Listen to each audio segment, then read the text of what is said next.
मैं हूं किशोर अजवाणी। आप देख रहे हैं आज की ताजा खबर। मैं हूं आपके साथ जसप्रीत कौर। स्विट्जरलैंड के दावोस में अमेरिकी राष्ट्रपति डोनाल्ड ट्रंप और पाकिस्तान के पीएम इमरान खान की मुलाकात हुई, जिसमें डोनाल्ड ट्रंप ने एक बार फिर से कश्मीर मसले पर भारत और पाकिस्तान के बीच मध्यस्थता की बात कही। इस बीच उन्होंने ये भी कहा कि कश्मीर मसले पर वो करीब से नजर भी बनाए हुए हैं। हालांकि ये पहला मौका नहीं है जब राष्ट्रपति ट्रंप ने कश्मीर पर अपनी राय रखी है। पिछले साल अगस्त में भी डोनाल्ड ट्रंप ने कहा था कि अगर भारत चाहेगा तो वो कश्मीर मामले में मध्यस्थता करने के लिए तैयार हैं, लेकिन बाद में उन्होंने कहा कि इस मामले को भारत और पाकिस्तान को द्विपक्षीय स्तर पर सुलझाना चाहिए। वहीं भारत शुरू से ही ये कहता आ रहा है कि कश्मीर का मुद्दा दो देशों के बीच का है और इसमें तीसरे देश की कोई गुंजाइश नहीं है। Working together on some borders, and we're talking about Kashmir and the relation to what's going on with Pakistan and India, and if we can help, we certainly will be helping. We've been watching that and following it very, very closely.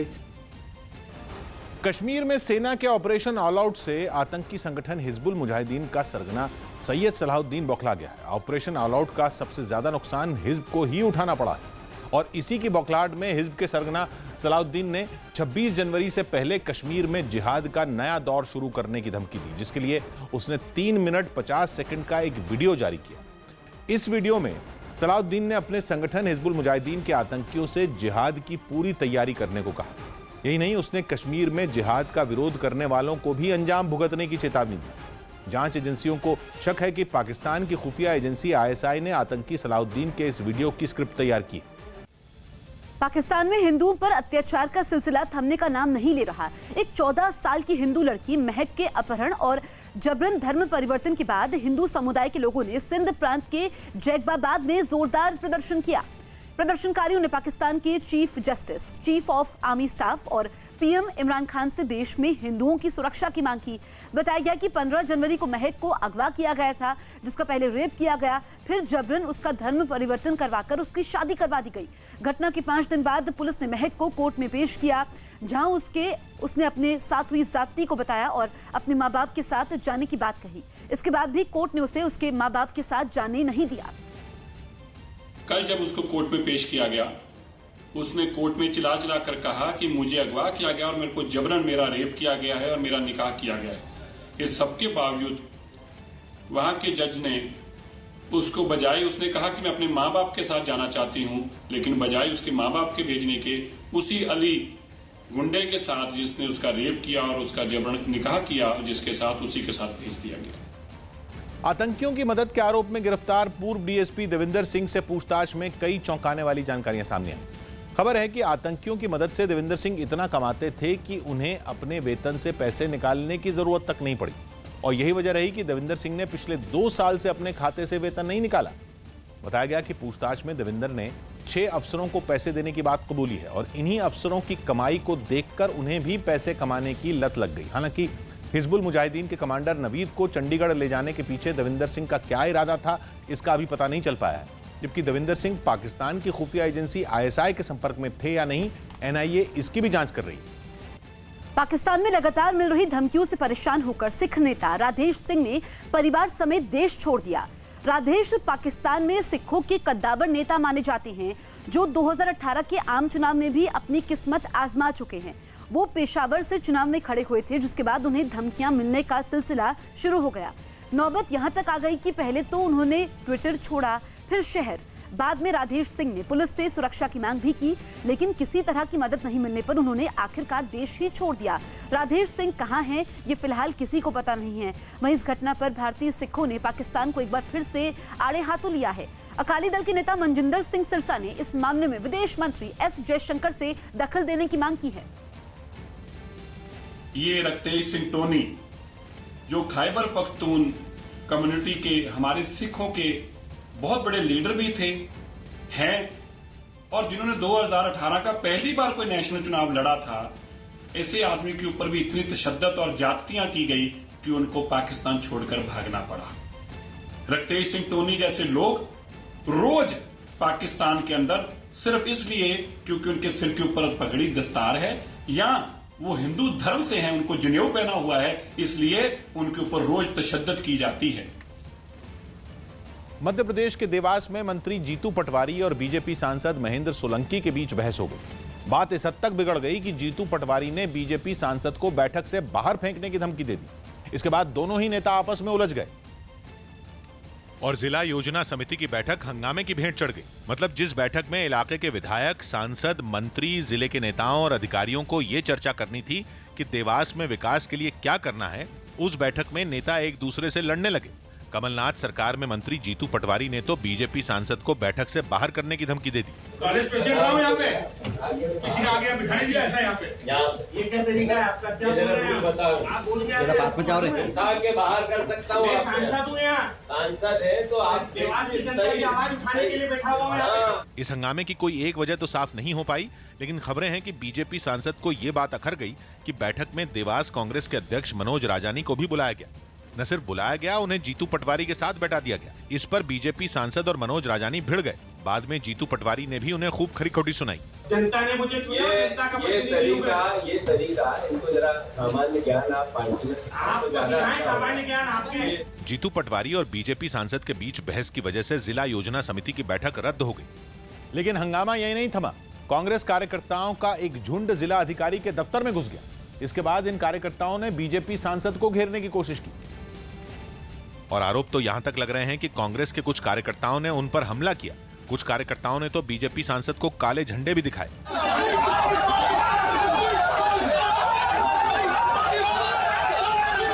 इस घटना के बाद BJP सांसद का भी गुस्सा फूट पड़ा। ये सत्ता के मद में इतने शूर हो गए हैं, इतने अहंकारी हो गए हैं कि ये भूल गए हैं कि यहाँ पर कानून का शासन है, पुलिस का शासन नहीं है। बैठक में हुए हंगामे पर मंत्री जीतू पटवारी की तरफ से भी सफाई दी गई। लगातार 3 मीटिंग हो गई। हर बार की तरह विवाद करना और मुद्दों पर बात नहीं करना, मैं मानता हूँ कि एक अच्छे जनप्रतिनिधि का दायित्व। मध्य प्रदेश के देवास में मंत्री जीतू पटवारी और बीजेपी सांसद के बाद जो झड़प हुई है, जो बातचीत हुई है, उसके बाद अलग अलग प्रतिक्रियाएं भी सामने आ रही हैं। तो जीतू पटवारी और बीजेपी सांसद के बीच जो झड़प हुई है मीटिंग में, उसके बाद बैठक को रद्द किया गया और वहां पर कांग्रेस कार्यकर्ताओं ने उनको काले झंडे भी दिखाए और विवाद काफी ज्यादा बढ़ गया, जिसके बाद जीतू पटवारी ने उनको बाहर जाने की धमकी भी दी और ये मामला अब लगातार तूल पकड़ रहा है। जब सत्ता का नशा सर पर चढ़कर बोलता है तो व्यक्ति अपनी संवैधानिक कर्तव्य और मर्यादाएं भूल जाते हैं और इसका अर्थ सीधा यही है कि विकास और जनसेवा से लेना देना नहीं है, अहंकार में चूर है। सत्ता का नशा तो बीजेपी को है, जो प्रशासनिक अधिकारी की चोटी खींच रहे हैं, 144 तोड़ रहे हैं, उसके कमर पे लात मार रहे हैं, ये अहंकार है। और ये इस तरह की घटना प्रशासनिक अधिकारियों ने इसके पहले भी इन्हीं ने की थी, तब इनको परेशानी नहीं हुई और आज क्योंकि विपक्ष में है तो ये अहंकार है। दिल्ली के मुख्यमंत्री अरविंद केजरीवाल ने नामांकन के आखिरी दिन 6 घंटे के इंतजार के बाद नई दिल्ली सीट से अपनी उम्मीदवारी का पर्चा भर दिया। इस दौरान निर्दलीय उम्मीदवारों ने हंगामा भी किया और इंडिया गेट के पास जामनगर हाउस के गेट पर नारेबाजी की, जहां अरविंद केजरीवाल नामांकन दाखिल करने पहुंचे थे। कानून का मजाक बना दिया गया है। वो बाहर भी नहीं आए। गलत हो रहा है, देश में अन्याय हो रहा है। केजरीवाल को आरोप लगा कि घंटे भर देरी से आने के बावजूद पहले से लाइन में लगे उम्मीदवारों को हटाकर केजरीवाल को सीधी एंट्री दे दी गई। सवाल उठे तो केजरीवाल ने ट्वीट कर बाद में सफाई दी कि वो 45वें नंबर पर पर्चा भरेंगे। सोमवार को देरी की वजह से नामांकन नहीं कर पाए दिल्ली के मुख्यमंत्री अपने माता पिता के साथ नामांकन के लिए पहुंचे। उन्होंने गठबंधन के साथ उतरने वाले विरोधी दलों पर भी निशाना साधा। पहली बार ऐसा है कि दिल्ली में इस तरह के गठबंधन देखने को मिल रहे हैं, तो इन सारी पार्टियों का किस तरह से केजरीवाल को हराया जाए। सर, मेरा एक ही मकसद है कि किस तरह से भ्रष्टाचार को हराया जाए। केजरीवाल के सामने बीजेपी ने सुनील यादव को मैदान में उतारा है, जो भारतीय जनता युवा मोर्चा के अध्यक्ष रह चुके हैं। नॉट रीचेबल सीएम पहले 3 साल शीला दीक्षित रही, लोग वहां पहुंच ही नहीं पाते थे और अब आने वाले टाइम पे केजरीवाल जी 6 साल से पकड़ में नहीं आते लोगों के, तो वो होंगे चीफ मिनिस्टर, लेकिन लोकल की जनता यहाँ बहुत परेशान है। वहीं कांग्रेस ने एनएसयूआई से आए रोमेश सभरवाल पर दांव खेला है। लेकिन नई दिल्ली जैसी सबसे हॉट सीट पर मुख्यमंत्री केजरीवाल के सामने बीजेपी और कांग्रेस के उम्मीदवारों की घोषणा ने हर किसी को चौंका दिया। माना जा रहा था कि केजरीवाल के सामने दोनों दल नामचीन चेहरों को मौका दे सकते हैं, लेकिन बीजेपी की तरफ से सुनील यादव के मैदान में उतरते ही इसे वॉकओवर कहा जाने लगा। सुनील यादव भले ही दिल्ली बीजेपी युवा मोर्चा के अध्यक्ष हैं, लेकिन आम आदमी पार्टी ने उन्हें कमजोर उम्मीदवार बताने में देर नहीं की। मनोज तिवारी जी के बारे में कहा जा रहा था कि वो हो सकता है नई दिल्ली पे आए या बुराड़ी से चुनाव लड़ें, मगर जिस तरीके से इन्होंने बड़े ही मैं बोल सकता हूं कि ऐसा लग रहा है जैसे हथियार डाल दिए, ऐसा लग रहा है जैसे इन्होंने वॉकओवर दिया है आम आदमी पार्टी को। आम आदमी पार्टी भले ही बीजेपी के उम्मीदवार को कमतर आंके, लेकिन सुनील यादव खुद को स्थानीय चेहरा और सुपरस्टार जैसी हैसियत वाला बताकर केजरीवाल के किले में सेंधमारी का दावा कर रहे हैं। मेरे से बड़ा कोई सेलिब्रिटी अगर कैसे हो सकता है, जो भारतीय जनता पार्टी देश की सबसे बड़ी पार्टी, जिसके राष्ट्रीय अध्यक्ष रहे अमित शाह, जिसके देश के प्रधानमंत्री मोदी जी और जिसके अभी अध्यक्ष बने जेपी नड्डा जी, ऐसे पार्टी का व्यक्ति सेलिब्रिटी से कम है क्या? आम आदमी पार्टी और बीजेपी की ही तरह कांग्रेस भी दावों में पीछे नहीं। कांग्रेस की तरफ से केजरीवाल को रोमेश सभरवाल चुनौती देंगे, जिन्हें छात्र राजनीति का तो अनुभव है, लेकिन विधानसभा की चुनावी राजनीति का नहीं। आपको लगता है मैं अनजान हूं, केजरीवाल यहाँ के लिए अनजान है। मीडिया के हाइप से पब्लिसिटी करके आदमी नेता नहीं बनता, नेता कर्म से बनता है, कार्य से बनता है। उस व्यक्ति ने नई दिल्ली में कोई कार्य नहीं किया।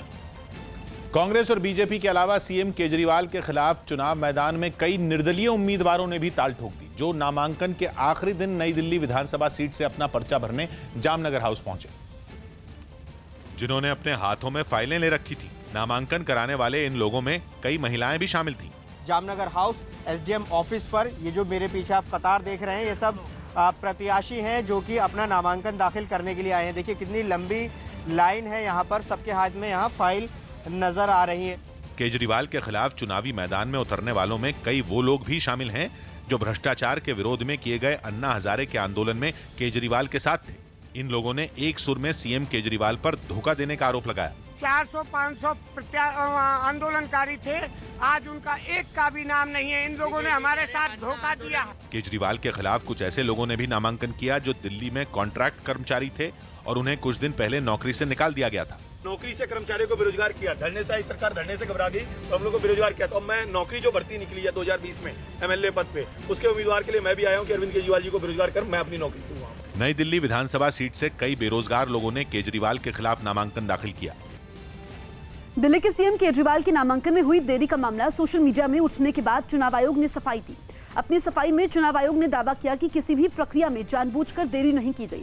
नामांकन का आखिरी दिन होने की वजह से भीड़ ज्यादा थी, इसी वजह से देरी हुई। चुनाव आयोग के मुताबिक पूरी प्रक्रिया को कानून के तहत पूरा किया गया। मंगलवार को नामांकन के आखिरी दिन अरविंद केजरीवाल ने 6 घंटे के इंतजार के बाद नई दिल्ली सीट से अपनी उम्मीदवारी का पर्चा भरा था। इस बीच निर्दलीय उम्मीदवारों ने हंगामा भी किया था।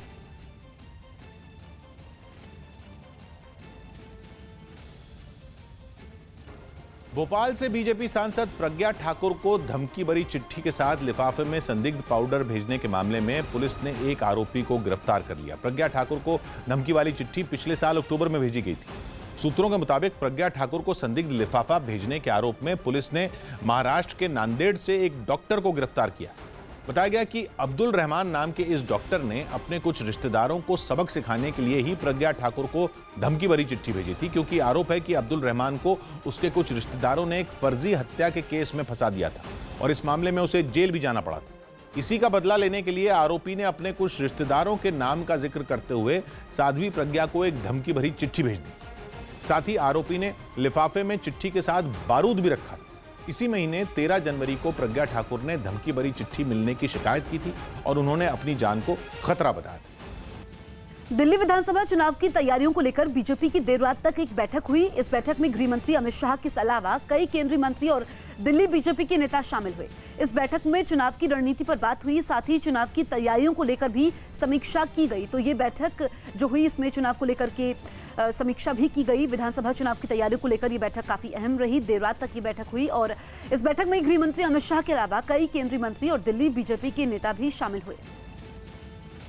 पूर्वी दिल्ली के खुरेजी इलाके में कुछ लोगों ने काले गुब्बारे उड़ाकर नागरिकता संशोधन कानून और एनआरसी का विरोध किया। पिछले कई दिनों से इस इलाके के लोग अलग अलग तरीके से प्रदर्शन कर केंद्र सरकार से नागरिकता कानून को वापस लेने की मांग कर रहे हैं। और अपनी मांगों की अनदेखी से नाराज होकर एक बार फिर लोग सड़कों पर उतरे और एक साथ सैकड़ों काले गुब्बारे उड़ाकर नागरिकता संशोधन कानून का विरोध किया। गुब्बारों को छोड़ने के बाद आसमान में ऐसा लगा जैसे कई पक्षी एक साथ उड़ रहे हों। और यहाँ पर विरोध करने का तरीका आप लोग देख सकते हैं। यहाँ पर जो काले गुब्बारे हैं उसको लेकर उसमें एक बाकायदा बैनर लगाया गया है, नो CAA नो NPR, और इस तरह के कई सैकड़ों की तादाद में ये गुब्बारे इस वक्त यहाँ के लोग जो है खुरेजी इलाके में अपना विरोध प्रदर्शन यहाँ पर दर्ज करा रहे हैं। गुब्बारों को उड़ाने से पहले एक आदमी ने एक गाड़ी पर चढ़कर उन्हें आपस में बांधा और फिर हवा में छोड़ दिया। लोगों के इस प्रदर्शन की वजह से वहां जैम भी लग गया। दिल्ली ही नहीं, यूपी की अलीगढ़ मुस्लिम यूनिवर्सिटी में छात्रों ने एक बार फिर नागरिकता कानून और NRC के खिलाफ प्रदर्शन शुरू कर दिया। पिछले साल 15 दिसंबर को प्रदर्शन के दौरान हुई हिंसा के बाद यूनिवर्सिटी में परीक्षाएं रद्द कर छुट्टियां घोषित कर दी गईं। लेकिन यूनिवर्सिटी के फिर से खुलने के बाद छात्राओं ने क्लास का बहिष्कार कर दिया और यूनिवर्सिटी कैंपस में एक ब्लैक मार्च निकाला,